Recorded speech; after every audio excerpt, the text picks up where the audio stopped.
Scope chain in JavaScript. So जल्दी से देखते हैं स्कोप चेन क्या होती है। सो आपको पता होगा एक ग्लोबल एग्जीक्यूशन कॉन्टेक्स्ट होता है।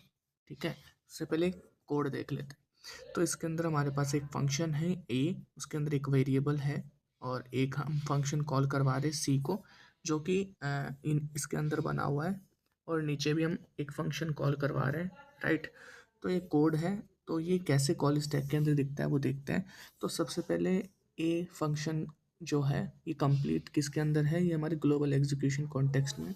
जैसा कि पता होगा ग्लोबल एग्जीक्यूशन कॉन्टेक्स्ट जो होता है कॉल स्टैक, उसके अंदर एक मेमोरी एग्जीक्यूशन कॉन्टेक्स्ट होता है, कोड एग्जीक्यूशन कॉन्टेक्स्ट होता है। तो जो हमारा ये है ग्लोबल एग्जीक्यूशन कॉन्टेक्स्ट, उसके अंदर एक तो ये फंक्शन है, तो एक फंक्शन को मेमोरी स्पेस मिलेगा। उसके बाद हम इसके अंदर जाएंगे तो हमें पता चलेगा कि ये लोकल जो एक ए के लिए एग्जीक्यूशन कॉन्टेक्स्ट बनेगा, उसके लिए भी सेम जब भी फंक्शन बनता है तो उसका अलग एग्जीक्यूशन कॉन्टेक्स्ट बनता है। राइट, तो उसके अंदर भी मेमोरी और कोड एग्जीक्यूशन कॉन्टेक्स्ट बनते हैं। तो इसके अंदर एक वेरिएबल बी के लिए, एक फंक्शन के लिए मेमोरी स्पेस एलोकेट होगा बी के लिए और सी के लिए। ठीक है, तो इसके बाद आगे चलेंगे तो हमारे पास एक सी फंक्शन बना है। तो जैसे ये कॉल होगा तो इसके कॉल होते ही हमारे पास क्या बनेगा, एक और एग्जीक्यूशन कॉन्टेक्स्ट बनेगा। सो ये फॉलो करता है लेक्सिकल एनवायरनमेंट। लेक्सिकल एनवायरनमेंट एक हायरार्की होती है, मतलब वो इनहेरिटेंस की जैसे काम करता है। यानी ये जो होगा वो इससे रिलेट करेगा।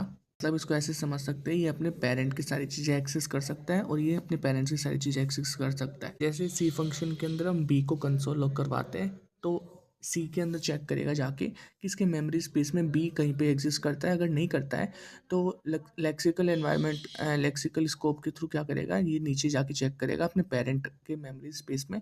तो पेरेंट की मेमोरी स्पेस में चेक करेगा तो बी इसको यहाँ पे प्रेजेंट मिल जाएगा और ये उसको प्रिंट करवा देगा कंसोल के अंदर। सो यही होता है बेसिकली, एक इनहेरिटेंस का जैसा होता है, चैनिंग होती है।